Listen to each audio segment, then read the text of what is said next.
إن الدين عند الله الإسلام وما اختلف الذين أوتوا الكتاب إلا من بعد ما جاءهم العلم بغيا بينهم ومن يكفر بآيات الله فإن الله سريع الحساب. بسم الله الرحمن الرحيم. الحمد لله رب العالمين والعاقبة للمتقين ولا عدوان إلا على الظالمين والصلاة والسلام على أشرف المرسلين سيدنا محمد بن عبد الله وعلى آله وصحبه أجمعين. adúpẹ́ fún Ọlọ́run Ọba Allah, àyìn Ọlọ́run Ọba Allah, agbé títóbi fún Ọlọ́run Ọba Allah. Àwa ṣe ọ̀pọ̀lọpọ̀ salatu fún Ànábì wa Muhammad sallallahu alayhi wa sallam. Ìkẹ́ Ọlọ́run kó máa bá Nábì, kó máa lórí ẹ̀, kó máa bá wọn ará ilé rẹ̀, àwọn sàhábà ẹ̀ àti gbogbo àwa àlè umma ẹ̀ pátá títí di ọjọ́ alkiyama.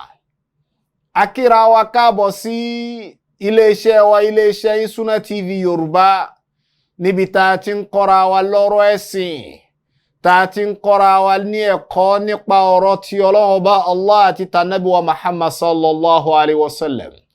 Níbi tá ti ń lékún lẹ́sìn, tá ti ń lékún lágbọ́yé ẹ̀sìn, akíra wa káàbọ̀.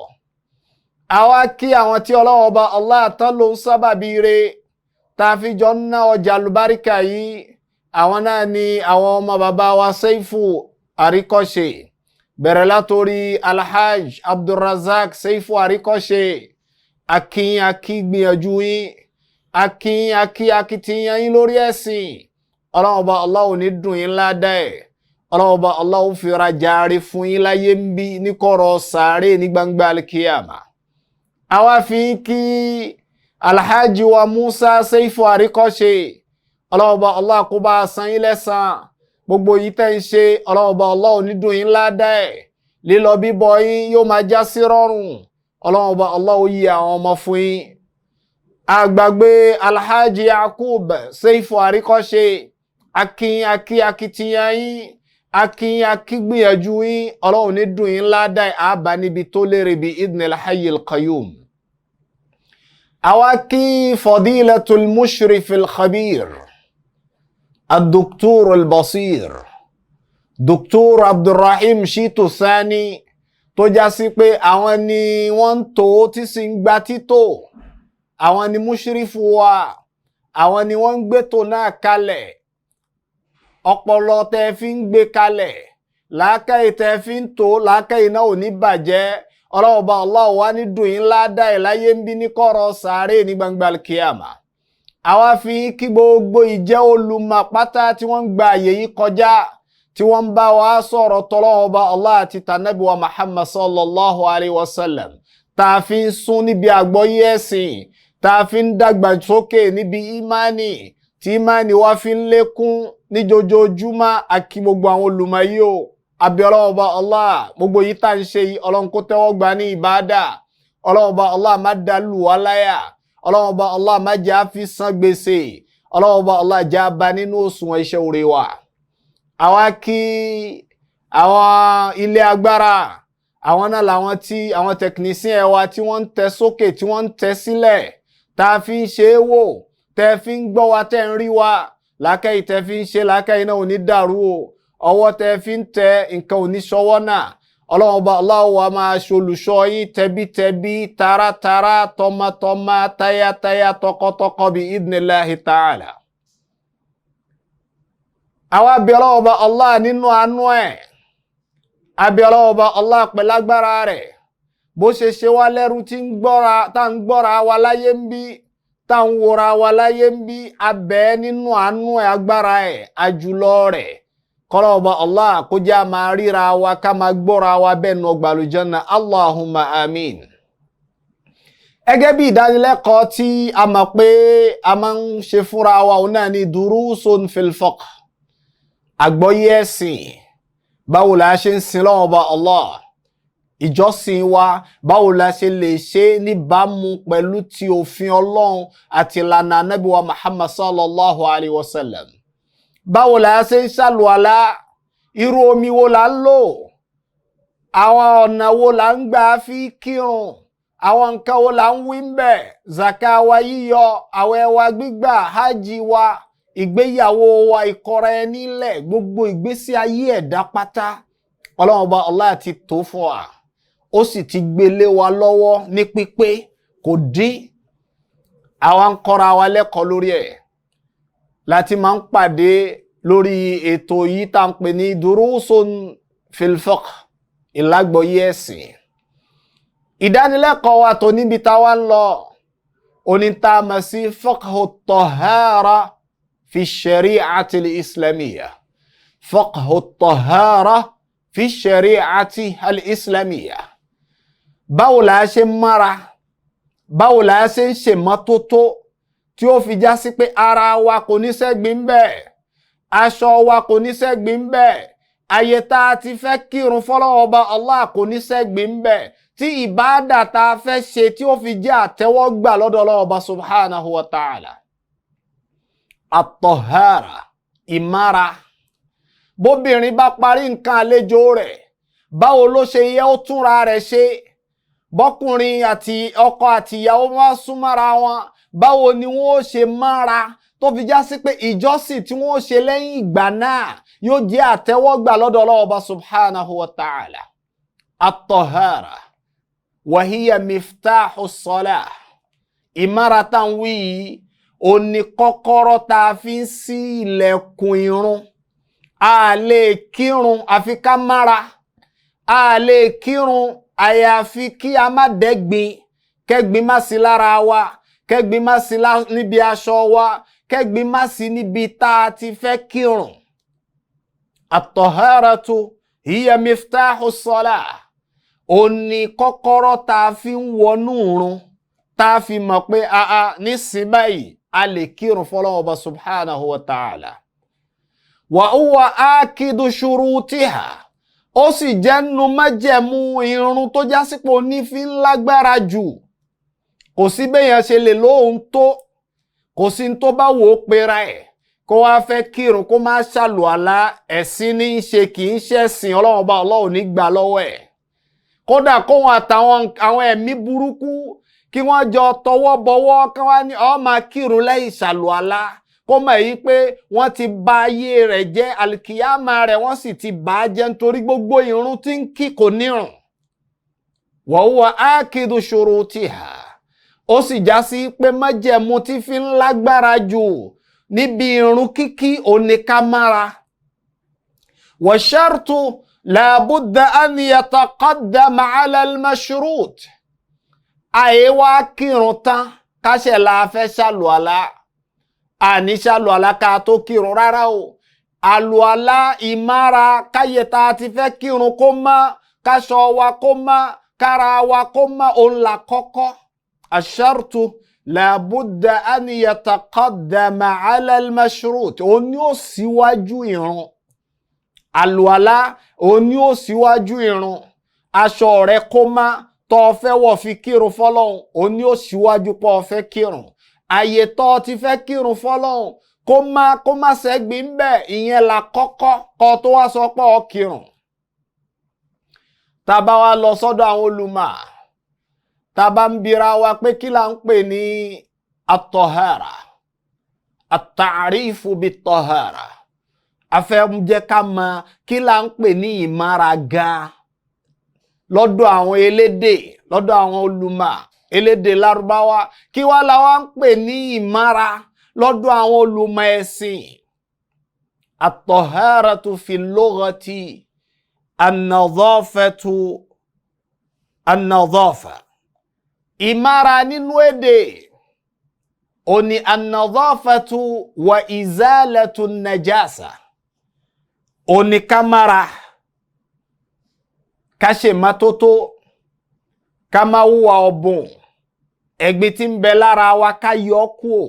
An-nadhafa, ká mára, wa izalatu an-najasa, ẹ̀gbin tí ń bẹ lára wa ká yọ kúò.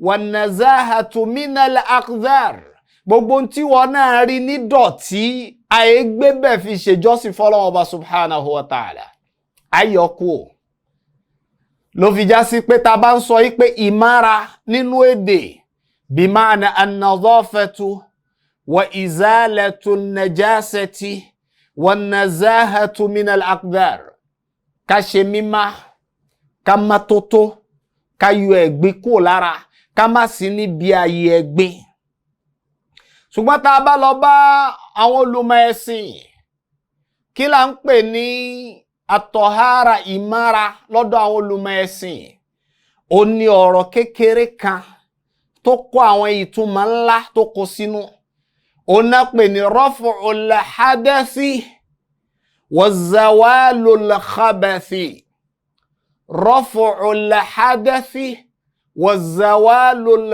khabathi ká gbé ẹ̀gbin yìí tí ń bẹ lára ká gbé kúò ẹ̀gbin tí ń bẹ lára ká gbé kúò ẹ̀gbin tí ń bẹ lára tá a fojú rí ni àbí ẹ̀gbin tí ń bẹ lára tá a fojú rí tá a fura mà tá a mọ̀ pé ẹ̀gbin leléyìí tí ń bẹ lára ká wá gbé kúò ó là ń pè ní raf'ul hadath ẹ̀gbin tí ń bẹ lára ká gbé kúò ká so iṣó ẹ̀gbin ni ẹni tó so ń sìn ó bá so yóò mọ̀ á rí àpẹẹrẹ òórùn kó pó so ìgbà míì ó lè má rùn ṣùgbọ́n a mọ̀ pé nǹkan jáde lára ṣùgbọ́n a lè fojú rí iṣó ẹ̀gbin ni kò wá ní sọ pé òun so ń sìn kò wọn ò bùkátà àti tún àlùwàlá ṣe bọ́ ọ bá ti ṣàlùwàlá tí so bá fi lè jáde ó ti dẹ́gbin làbúdà min raf'il hadath ẹ̀gbin yẹn ó gbọ́dọ̀ gbé kúrò lára. Raf'ul hadath ìta wá ń pè lẹ́gbin tá ń pè ní hadathu gan ó ní ẹ̀gbin tó já sí pé ara ní máa ń wà ní tiẹ̀ ẹ̀gbin tí ń bẹ lára an-najasatul khassa bil badani faqat tó yẹ pé ara ní gẹ́gẹ́ bí iṣó ìtọ̀ àbí ìgbọ̀nsẹ̀ àwọn nǹkan yẹn ẹ̀gbin tí ń bẹ lára ká wá gbé kúò òun là ń pè ní ìmára ẹ̀gbin tí ń bẹ lára yìí oríṣi méjì ló pín sí ìkan bẹ tá ń pè ní al-hadathul asgharu ẹlẹ́ẹ̀kejì là ń pè ní al-hadathul akbar ìtumọ̀ rẹ̀ ni pé ẹ̀gbin kékeré al-hadathul asghar ẹ̀gbin kékeré tí ń bẹ lára á gbé yẹn kúò lára bil udu àlùwàlá la fi gbé kúrò lára ẹ̀gbin kékeré tí ń bẹ lára àlùwàlá la fi gbé kúrò lára kì í ṣe pé bóyá ń gbà tá a tọ̀ tá a ṣe gbọ̀nsẹ̀ tá a wá tún àyè gbọ̀nsẹ̀ yẹn tá a tún ṣe lálá àti mára mímára tó mára ẹ̀yìn tí wọ́n mọ̀ ní mára tiẹ̀ ni kò tí ì tó fún ọ láti fi ṣèjọ́sìn fọ́lọ́run ọba Allah àfi kó mára nílànà tọ́lọ́hun òun náà ni kó ṣàlùwàlá kó tó lè jọ́sìn fọ́lọ́run ọba subhanahu wa ta'ala. Al-hadathu al-asgharu yurfa'u bil-udu wal-hadathu al-akbaru yurfa'u bil-ghusl. Ẹ̀gbin kékeré àlùwàlá la fi gbé kúò tá fi mọ̀ pé ẹni tó so yìí ó ti wá dẹni tó mára tó lè kírun àfi kó ṣàlùwàlá ẹni tó tọ̀ ó ti tún àyè ibi tó ti tọ̀ ṣe ó padà wá ṣàlùwàlá kó tó di pé yóò kírun bẹ́ẹ̀ náà lẹni tó ṣe ìgbọ̀nsẹ̀ ìyẹn là ń pè ní al-hadathu al-asghar ẹlẹ́ẹ̀kejì ó ní al-hadathu al-akbar ẹ̀gbin ńlá yìí tó já sí pé apá àlùwàlá ò ká láti gbé kúrò lára bọ́ ṣàlùwàlá láì máyé gbà ọ̀ tí mára bọ́ bá dẹ́gbin ńlá ẹ̀gbin ńlá ó ní ẹ̀gbin tá a dá pẹ̀lú jánábà bàbá dáràn jánábà ọ̀súnmẹ́lẹ́tọ̀ rẹ ni ọ̀daràn jánábà ọmọra kúrò nínú nǹkan àlejò rẹ ni ọtí dáràn ọgbọ́dọ̀ wẹ̀wẹ̀ bẹ́ẹ̀ ọmọra kúrò nínú ẹ̀jẹ̀ bímọ ni ọtí dáràn ọgbọ́dọ̀ wẹ̀wẹ̀ bẹ́ẹ̀ bọ́ ọba ti dáràn wíwẹ̀wẹ̀ jánábà ọtí dẹ́gbin ńlá ẹ̀gbin ńlá yẹn ó lè wá lò ti mára nígbà tó parí nǹkan àlejò rẹ̀ àbó ti wẹ̀ kàìnkàìn nígbà tí wà tẹ́lẹ̀tọ́ rẹ̀ súnmọ́ra wọn kó wá ní ó ti lẹ́tọ́ àti kírun rárá o. àfi kó mára nílànà tọlọ́hun àti súnà ànábì wa Muhammad sallallahu alayhi wa sallam wa dhalika bi ghuslil janaba pẹ̀lú pé kó wẹ̀wẹ̀ janaba bọ́lọ̀ bá nẹ́bí ṣe ṣàlàyé rẹ̀ fún wa bá nẹ́bí ṣe kọ́ wa tá a sì rí gbọ́ lọ́dọ̀ ẹ̀. ó túmọ̀ sí pé alhadasu al-akbar ẹ̀gbin ńlá ìwẹ̀ la fi ń gbé kúrò lára ní ìbámu pẹ̀lú lànà tọ́lọ́ àti súnà ànábì wa Muhammad sallallahu alayhi wa sallam.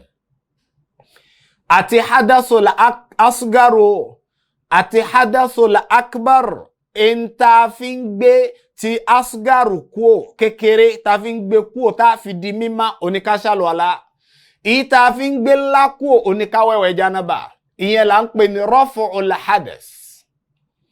ẹ wá rí wa zawalul khabas khabasu ń tiẹ̀ ó ní ẹ̀gbin ó lè wà lára ó lè wà níbi aṣọ wa ó sì lè wà láàyè ibi tá a ti fẹ́ kírun. ẹ̀gbin tá a mọ̀lẹ́gbin tí ń bẹ níbi ara wa gangan àbí ń bẹ níbi aṣọ wa àbí ń bẹ níbi ààyè ibi tá a ti fẹ́ kírun tá a fi wá ṣe mọ́tótó yẹn á fọ ara wa ń bi tẹ́gbin wà yẹn àfi ká fọ aṣọ wa ń bi tẹ́gbin wà àfi ká fọ àyè náà ibi tá a ti fẹ́ kírun tẹ́gbin wà àfi ká yọ ẹ̀gbin yẹn kúrò ńbẹ̀. la fi pé at-tahara lọ́dọ̀ àwọn olùmọ̀ pé raf'ul hadathi wa zawalul khabas gbígbé ẹ̀gbin èyí tí máa ń bẹ lára nìkan gbígbé kúrò pẹ̀lú àlùwàlá ní ìtàlùwàlá lè gbé àbí pẹ̀lú ìwẹ̀ jánábà ní ìtagbára àlùwàlá òká tí ò lè gbé kéèyàn súnmọ́ ẹlẹ́tọ̀ rẹ̀ ń sìn kó wá ló ń ṣàlùwàlá òun fẹ́ kírun kò ní rùn torí pé ẹ̀gbin tó dá ẹ̀gbin ńlá ni in tí ó wá fi wá sọ́dẹni mímá òní kó wẹ̀wẹ̀ jánábà níbàámu pẹ̀lú òfin Ọlọ́run àti súnà ànábì wa Muhammad sallallahu alayhi wa sallam. in tó kù tá a ṣàlàyé fúnra wa ni pé ọ̀nà mélòó ó ní ìmára ló pín sí aksamu tahara kam hiya aksamu tahara ọ̀nà mélòó ni ká pín ìmára nílànà tọlọ́ àti tànábì gẹ́gẹ́ bí àlàyé tá a ṣe fúnra wa yẹn ọ̀nà mélòó ni ká pín sí a pín sọ́nà méjì. ọ̀nà àkọ́kọ́ la mọ̀ sí taharatun ma'nawiyya taharatun ma'nawiyya ìmára èyí tá a fojú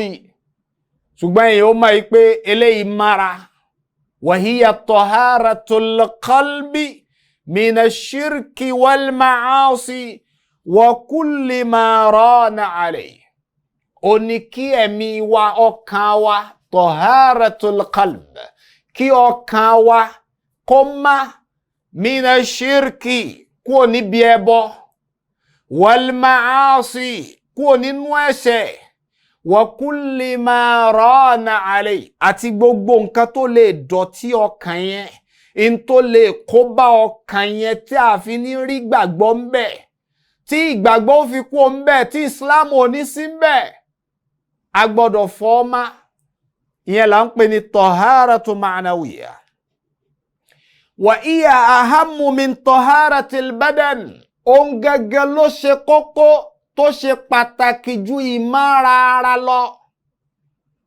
ẹlẹ́bọ àbí kọrin yó àbí bàbá òòṣà àbí bàbá eégún àbí bàbá olóró tí ọkàn rẹ̀ tó ti dọ̀tí pẹ̀lẹ́bọ òòṣà níbẹ̀ lọ́kàn kò sí ìsìláàmù lẹ́mìí ẹ̀ irú ẹni bẹ́ẹ̀ kó wá lòun lọ mọ́sálásí lọ kírun àbí ilé rẹ̀ ń bẹ̀ náà lòun ti ń kírun pẹ̀lú ọkàn tó ti dọ̀tí yẹn, ẹ̀sìn ní í ṣe kì í ṣẹ̀sìn.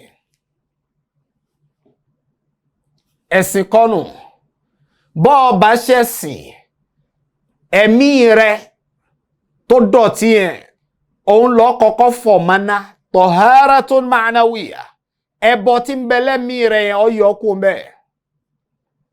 àwọn ìdọ̀tí àwọn òòṣà gbogbo ń tọ́ gbéṣẹ́ mi ó yọ kó bẹ́ẹ̀. ẹ̀mí yẹn ó wà á má sí Ọlọ́run Ọba Allah, yóò wá gbà pé Ọlọ́run Ọba Allah nìkan là ń jọ́sìn fún, kò lórogún kò lọ́ba kan, ó nìkan ló tọ́ka sí. ẹ̀mí rẹ̀ ti mọ́ báwọn.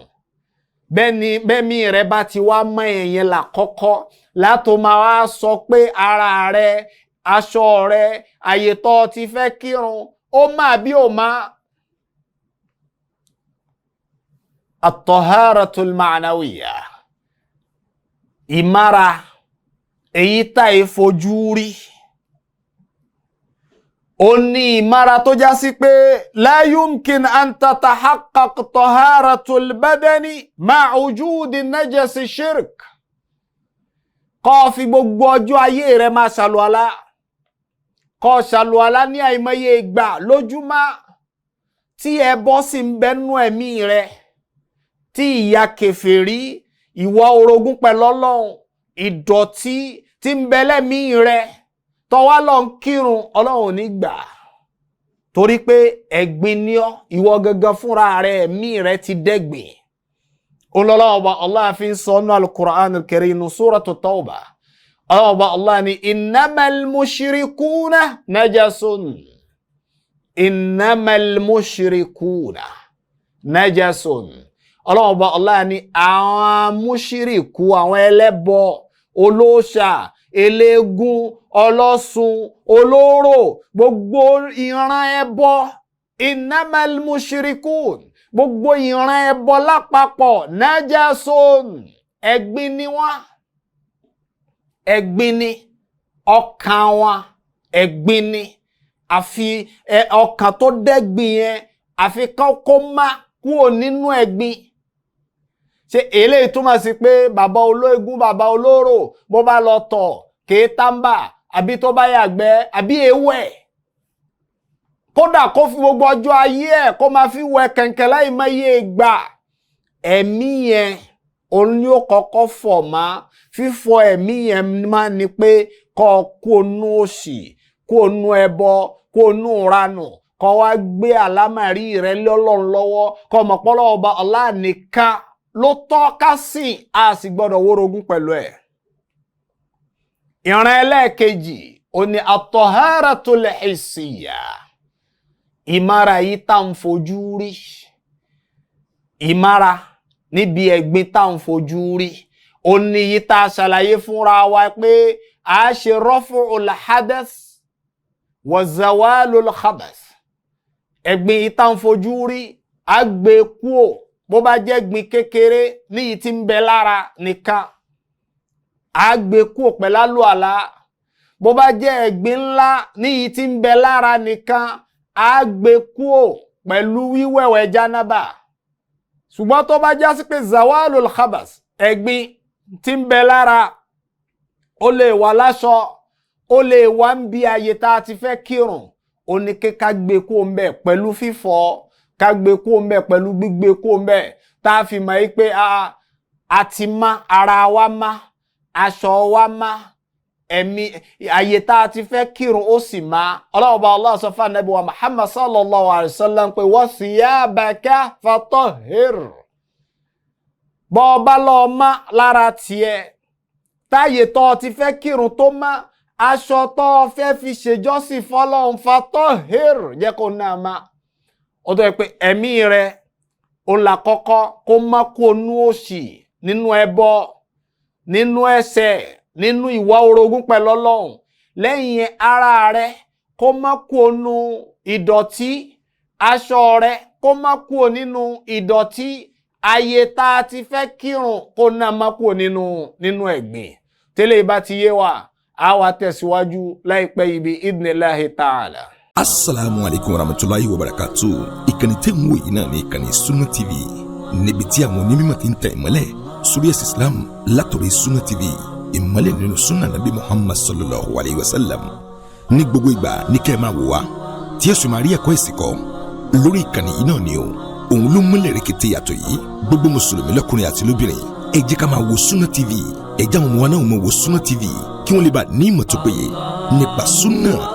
Ìkànnì tó ń tàn mọ́lẹ̀ sínú ẹ̀sìn ni Sunna TV Yorùbá. Ẹ máa wò wá ní gbogbo ìgbà kẹ́sì máa kọ́ ẹ̀kọ́ tó péye nípa Sunna. Gẹ́gẹ́ bí àlàyé yìí tí a ń bá bọ̀, ó ní pé nǹkan tó ṣe kókó lákọ̀ọ́kọ́ ó ní kí ẹ̀mí wa kó má kúrò níbi ìwà orogún pẹ̀lú Ọlọ́run Ọba Allah.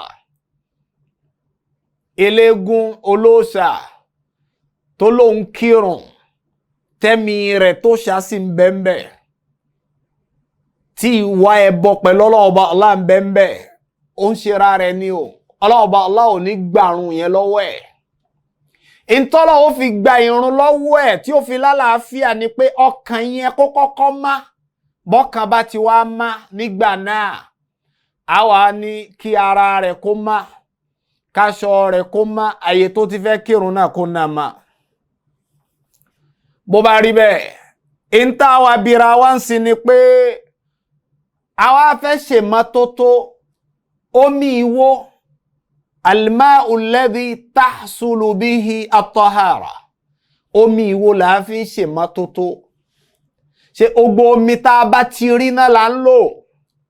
Omi ìwó là á fi ń ṣe mara. A fẹ́ ṣàlùwàlá ni, omi ìwó là á lò. Ẹ̀gbin ń bẹ lára wa, omi wo là ń lò? Ó ń bẹ láṣọ wa, omi wo là ń lò? Ó ń bẹ láyé ibi tá a ti fẹ́ kírun, omi wo là ń lò tá a fi ń ṣe mímá, tá a fi mọ̀ pé a ti ń bẹ nù ìmára, a lè jọ́sìn fọ́lọ́run. Bàbá jọ́sìn fọ́lọ́run sìn, Ọlọ́run Ọba Allah ó gbà níjọ́sìn lọ́dọ̀ wa.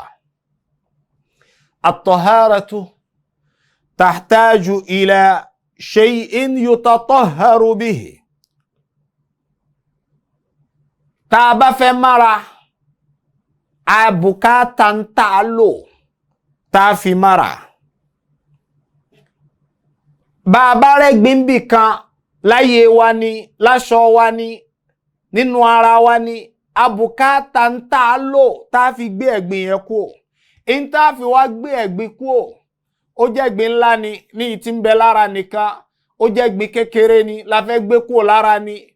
Àbí bẹ́ẹ̀ kọ́, ẹ̀gbin ń bẹ nínú aṣọ wa àbí ààyè ibi tá a ti fẹ́ kírun, ìntà ń lò. Huwa al-ma'u alladhi tahsulu bihi at-tahara wa huwa al-ma'u at-tahur. Al-ma'u at-tahur. Omi tó má, ó má fúnra ẹ̀, omi yẹn fúnra ẹ̀, in tó má ni. A lè tún fi sọ tí ó má di mímá. Al-ma'u at-tahur هو الماء الطاهر بذاته المطهر لغيره. Omi tó ń gangan fúnra rẹ̀ ti má, ó ń gan fúnra ẹ̀ tóra rẹ̀, ó má. Lẹ́yìn yẹn, ó tún lágbára láti lò láti fi sọ tí ò má di mímá. Omi wo la wá ń pè ní al-ma'u at-tahur? Wa huwa al-ma'u al-baqi على أصل خلقته أو على صفته الخلقية. Olómi tó wà bọ́lọ́run Ọba Allah ṣe dá, àwọ̀ rẹ̀ ò yí padà, òórùn rẹ̀ ò yí padà, títọ́wò rẹ̀ ò yí padà, bó ṣe wà náà ló wà. والماء الطهور الطاهر بنفسه المطهر لغيره. Ìyẹn là ń pè ní omi tó má fúnra ẹ̀, tá a lè tún fi ṣe mímá, a lè fi sọ tí ò má di mímá. Gẹ́gẹ́ bí omi wo ni? Sawa kana nazila mina sama. Omi tí ń sọ̀kalẹ̀ láti sánmà. Omi tí bá ń sọ̀kalẹ̀ láti sánmà gẹ́gẹ́ bí omi òjò. Omi òjò kalmatar. Omi òjò. Omi tó má ni. Omi òjò. Omi tó má ni. Ó má, a lè tún fi sọ tí ò má di mímá. wadhawbi thuluj àbí bẹ́ẹ̀ kọ́ àwọn ìlú tí yìnyín títí máa ń sọ̀kalẹ̀ tí yìnyín wá sọ̀kalẹ̀ sínú abọ́ àbínú apẹ̀rẹ̀ kan àbínú báàfù kan tó wá padà wá yòrò yìnyín yẹn wá yòrò wá di omi oyin tó yòrò tó di omi yẹn tahirun bi nafsihi mutahhiru li ghayri a lè fi ṣe mímá a lè fi gbé ẹ̀gbin tí ń bẹ lára wa kúrò ó jẹ́ kékeré ni ó jẹ́ ńlá ni a lè fi gbé ẹ̀gbin tí ń bẹ ń bi aṣọ wa kúrò a lè fi fọ ẹ̀gbin tí ń bẹ láàyè ibi tá a ti fẹ́ kírun fọ́lọ́run Ọba subhanahu wa ta'ala. aw kana jaran fil ard àbí bẹ́ẹ̀ kọ́ omi tí ń ṣàn lórí ilẹ̀ omi tí ń ṣàn gẹ́gẹ́ bí omi odò tí ń ṣàn àbí omi òkun àbí omi kànga àwọn omi bẹ́ẹ̀ a lè lo àwọn omi tó má fúnra rẹ̀ tá a lè tún fi ṣe mímọ́ ònù.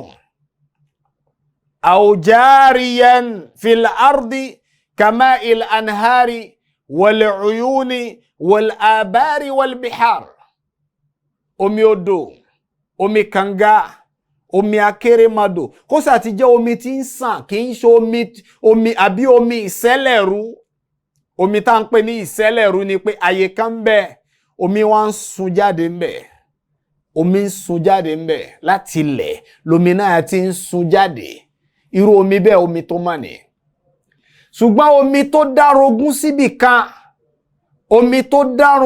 síbì kan a lè fi ṣàlùwàlá bí àwọn tán máa ń pọn omi sáyè kan nulé wọn bóyá bẹ́ẹ̀ náà ti máa ń wẹ̀ àbá máa ń ṣe kíní kọ́ ajá sí pé omi yẹn ni ó wà lò láti fi ṣàlùwàlá àlùwàlá ò lálàáfíà kí lẹ rí lórí gbogbo eléyìí tá a sọ yìí ó ní ọ̀rọ̀ Ọlọ́hun Ọba subhanahu wa ta'ala tó ní wa yunazzilu alaykum minas samaa'i ma'an liyutahhirakum bihi Ọlọ́hun Ọba Allah yunazzilu alaykum minas samaa'i ma'a Ọlọ́hun ní sọ òjò kalẹ̀ láti sánmà Ọlọ́hun sọ òjò kalẹ̀ fún yín láti sánmà liyutahhirakum bihi kẹ́ lè fi ṣe ìmá tó tó fọ́lọ́hun Ọba Allah kẹ́ lè fi mára fọ́lọ́hun Ọba subhanahu wa ta'ala kẹ́ lè fi ṣe jọ́sìn fọ́lọ́hun Ọba subhanahu wa ta'ala.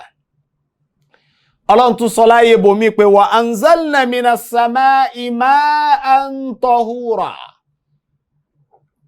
àwa la sọ̀kalẹ̀ láti sánmà wa anzalna àwa a sọ̀kalẹ̀ minas samaa'i láti sánmà ma'an tahura omi tó má fúnra ẹ̀ tá a tún lè fi sọ tí ò má di mímá kí ni sọ̀kalẹ̀ láti sánmà omi òjò ọlọ́ọ̀bọ̀ Allah pè ní ma'u tahur omi tó má fúnra ẹ̀ tá a tún lè fi ṣe mímá tábà lọ́nu hadith anabi wa Muhammad sallallahu alayhi wa sallam anabi ní inú àdúà tá anabi kọ́ wa ká máa ṣe ó ní pé Allahumma ighsilni min khataayaya bil ma'i was thalji wal barad ọlọ́ọ̀bọ̀ Allah fọ̀ mímá nínú àwọn àṣìṣe mi bilma'i pẹ̀lú omi wathalji àti yìnyín walbarad àti omi tútù fọ̀ mí má kó mẹ́ wọ́lọ́ ọba Allah fọ̀ mí má kó nínú àwọn àṣìṣe nínú àwọn ẹ̀ṣẹ̀ mi bilma lélẹ̀ tó túmọ̀ sí pé omi àáfin ṣe mara omi tó má òun làáfin ṣe mara. Tabatu lọ wọ hadith anabi wa Muhammad sallallahu alayhi wa sallam nígbàtí arákùnrin kan ó wá bá anabi wa Muhammad sallallahu alayhi wa sallam à ń pè ní Abdullah min bani Madlaj ó wá bá anabi pé inna lanarkabul bahra wa ma'ana qalilun min al-ma' fa idha atashna sharibna afanatawadda'u bima'il bahr ó ní àwọn a máa pẹ́ lórí odò bí àwọn tán máa ń dẹdẹ ẹja lórí odò gbà míì àwọn ẹlòmíì á lọ ọ̀sẹ̀ kan ọ̀sẹ̀ méjì oṣù kan tí wọ́n wà lórí odò inna lanarkabul bahr bàbá wa wà lórí odò yìí wa ma'ana qalilun minal ma' ká tó gun orí odò a lè gbómi díẹ̀ dání omi tá a gbé dání yẹn ò tó wàá lò fún pé a fẹ́ mu kò tún tó wàá lò pé nínú ẹ̀ náà láti ṣàlùwàlá wa ma'ana qalilun minal ma' omi tá a gbé dání ó kéré ń ta bùkátà fa idha atashna sharibna bàbá bó gbẹ bá gbẹ wá nínú omi tá a gbé dání òun náà là á mu ibi tí olùbéèrè wa ń lọ ni pé afanatawadda'u bima'il bahr alágbómi díẹ̀ dání òun sì là ń mu a sì ń bẹ lórí omi tó pọ̀ albahar omi tó pọ̀ afanatawadda'u bima'il bahr ṣé omi tó pọ̀ tá ń bẹ lórí ẹ̀hún omi odò omi òkun yẹn ṣáà lè fi ṣàlùwàlá omi òkun ṣáà lè fi ṣàlùwàlá a mọ̀ pé omi òkun ní mímu ó nira mímu rẹ̀ nira ṣùgbọ́n ṣáà lè fi ṣe jọ́sìn fọ́lọ́run ọba subhanahu wa ta'ala lànàbí wa fún lésì pé huwa at-tahuru ma'uhu al-hillu maytatuhu sallallahu alayhi wa sallam omi òkun tó ń sọ̀hún huwa at-tahuru ma'uhu omi rẹ̀ omi tó má fúnra ẹni tá a tún lè fi sọ tí ò má di mímá Ànábì fún dájọ́ pé ó lè fi ṣèjọ́sìn ó lè fi gbé ẹ̀gbin ńlá kó lára ó lè fi gbé ẹ̀gbin kékeré kó lára ó lè fi gbé ẹ̀gbin kó ń bí aṣọ rẹ̀ ó lè fi gbé ẹ̀gbin kó láyé ibi tó ń bẹ ó lè fi gbé ẹ̀gbin kó lára rẹ̀ huwa at-tahuru ma'uhu Ànábì wá rí pé wọ́n bùkátà ìbéèrè mi torí Ànábì wa Muhammad sallallahu alaihi wasallam kì í ṣe èèyàn lásán ẹlẹ́kọ̀ọ́ ni tó sì máa ń téèyàn bùkátà Ànábì rí pé wọ́n bùkátà tí wọ́n fẹ́ jẹ kì í ṣe ń tán fẹ́ mu nìkan béèyàn bá sì ń bẹ lórí òkun yóò ṣe àjẹun Ànábì wa ní al-hillu maytatuhu gbogbo ń tẹ́ ẹ bá pa lórí òkun tẹ́ ẹ mú ló kú ni ẹ rí ẹja tó ti kú nínú odò ni àbí gbogbo ń tí bá ń ṣẹ̀mí nínú odò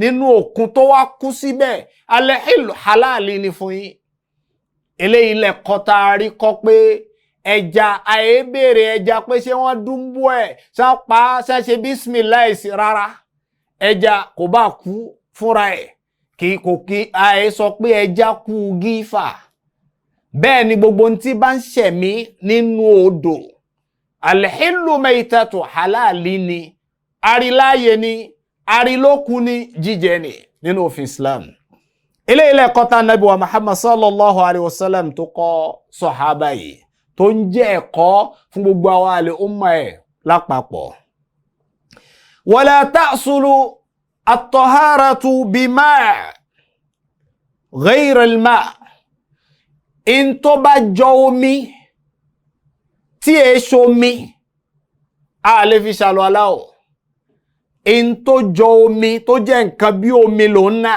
ṣùgbọ́n kì í ṣomi a gbọ́dọ̀ fi ṣàlùwàlá kalbenzin kéèyàn mú epo essence bí àpèjúwe petrol àbí epo petrol kó a sọ pé òun lòwó fi ṣàlùwàlá rárá wala asir àbí nǹkan èso tán ti wá sọdomi tán ti lọ papọ̀ ó ti wá di omi lọ́wọ́ lọ́ọ̀rọ̀ mi lọ́wọ́ nígbà tásìkò òrùn ti tó bọ́ ọ̀la ṣe wá ṣe lọ́wọ́ já sí pé èso tán ti lọ papọ̀ lọ́wọ́ fi ń ṣàlùwàlá ọ̀làlùwàlá o wal laymun àbí laymun lọ fún omi ẹ̀ gbàtọ̀ fún omi gbàtọ̀ ọ̀rọ̀ omi ọwá fún omi ọsàn wẹ́wẹ́ ọfún omi ẹ̀ àbí omi ọsàn ọfún lọ́wọ́ fi ń ṣàlùwàlá ọ̀làlùwàlá àti gbogbo ohun tó bá jọ bẹ́ẹ̀ bá a bá rómi tó má fúnra ẹ̀ tá a lè fi sọ tí ò má di mímá ọ̀nà àbáyọ ń bẹ ọ̀nà àbáyọ ni pé ọlọ́run bá Allah ní fa in lam tajidu ma'an fatayammamu sa'idan tayyiban. Bẹ́ẹ̀ bá ti rómi fa in lam tajidu ma'an, bẹ́ẹ̀ bá ti rómi tẹ́ lè fi ṣe mọ́tótó, bẹ́ẹ̀ bá ti rómi tẹ́ lè fi ṣàlùwàlá, bẹ́ẹ̀ bá ti rómi tẹ́ lè fi wẹ̀ jánábà, bẹ́ẹ̀ bá ti rómi tẹ́ lè fi gbé ẹ̀gbin kúrò níbi aṣọ yín, kúrò níbi ààyè tẹ́ ti fẹ́ kírun. Tẹ́ bá ti rómi tẹ́ sì fẹ́ ṣàlùwàlá, báṣọ yín bá ti má, táyè tẹ́ sì fẹ́ kírun má, tó wá kú pé tọ̀ ẹ̀yin ẹ wá fẹ́ gbé ẹ̀gbin tí ń bẹ lára yín, hadasu tí ń bẹ lára ẹ fẹ́ gbé kúrò. Fatayammamu sa'idan tayyiba. Ọlọ́run bá Allah ní ká ṣe tayammum, àlùwàlá ilé pẹ̀. Ọlọ́run bá Allah ní ó kápá ẹ̀.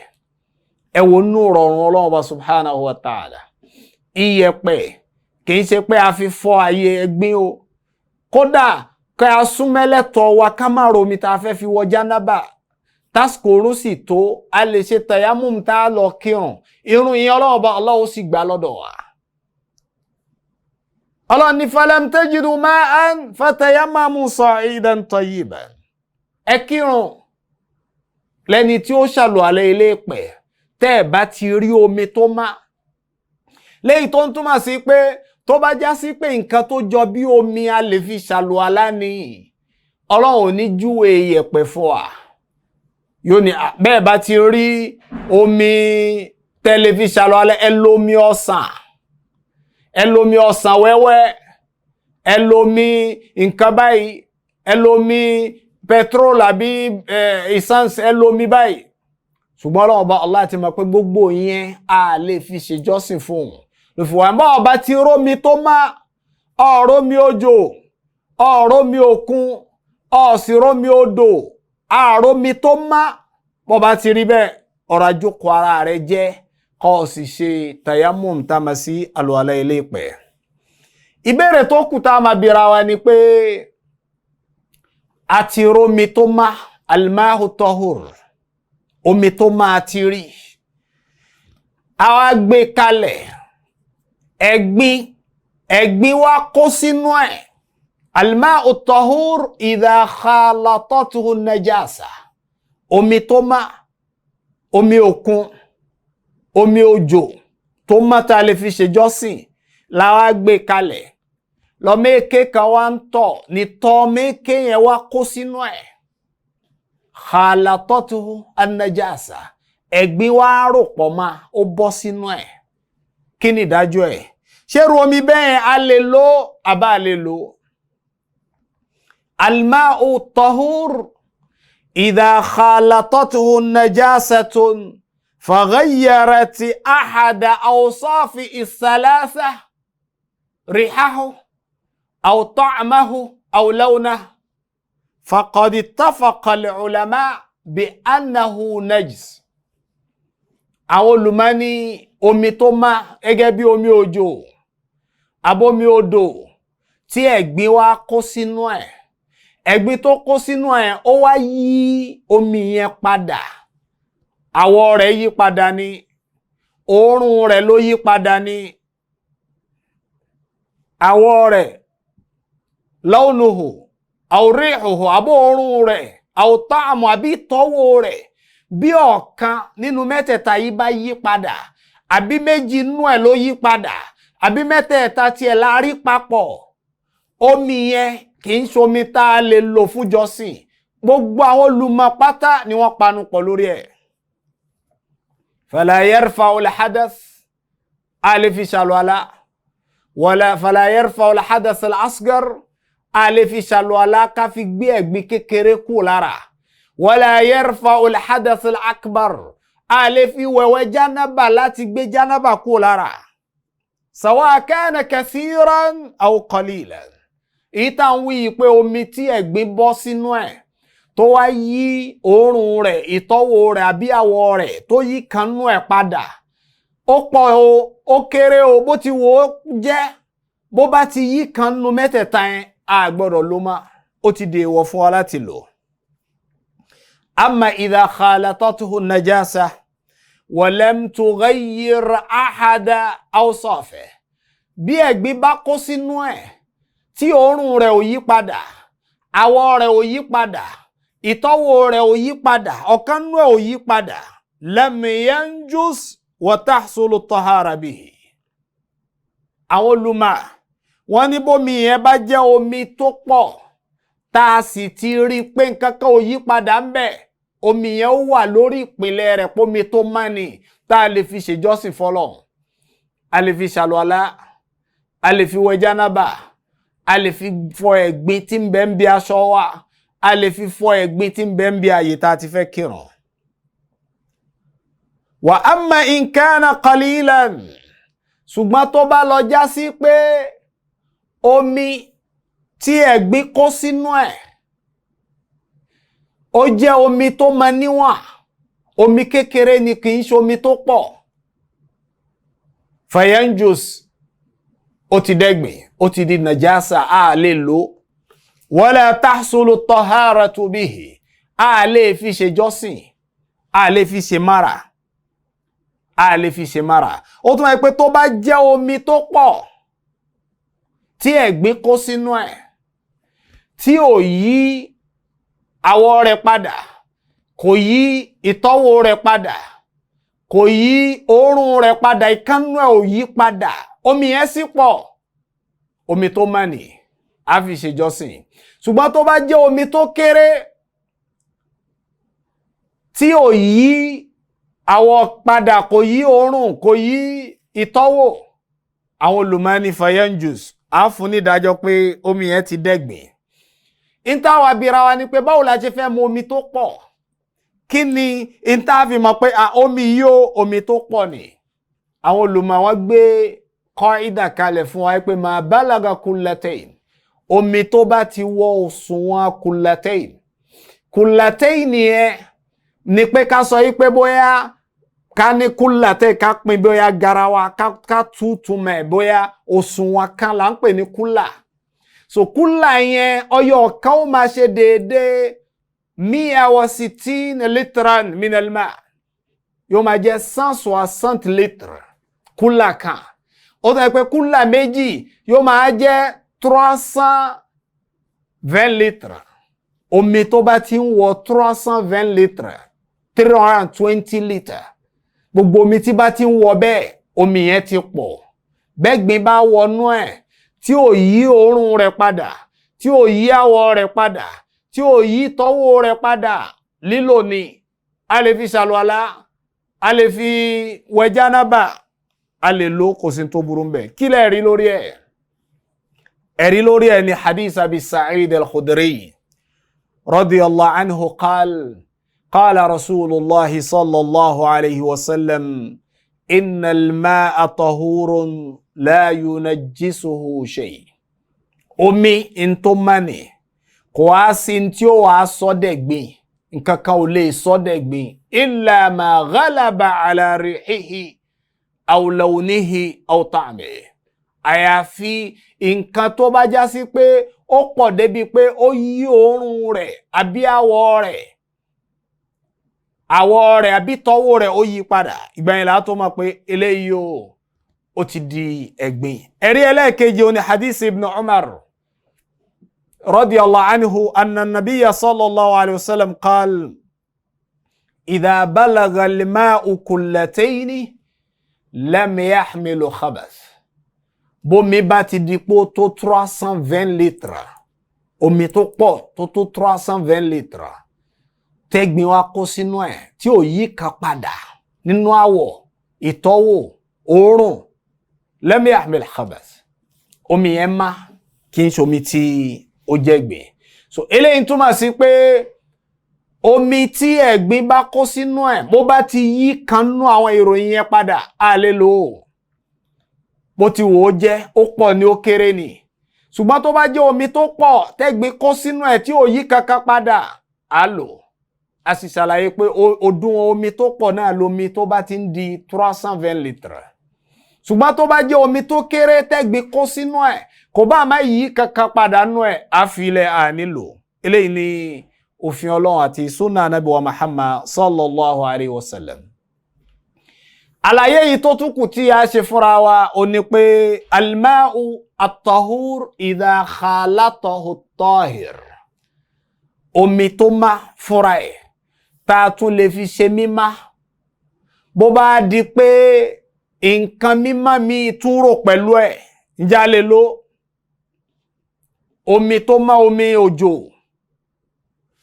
tí lẹ́ẹ̀wá kó sínú ẹ̀, míìkì jábọ́ sínú ẹ̀, àbí oyin dà sínú ẹ̀, a rí pé oyin nǹkan tó má ni, omi yẹn náà nǹkan tó má ni.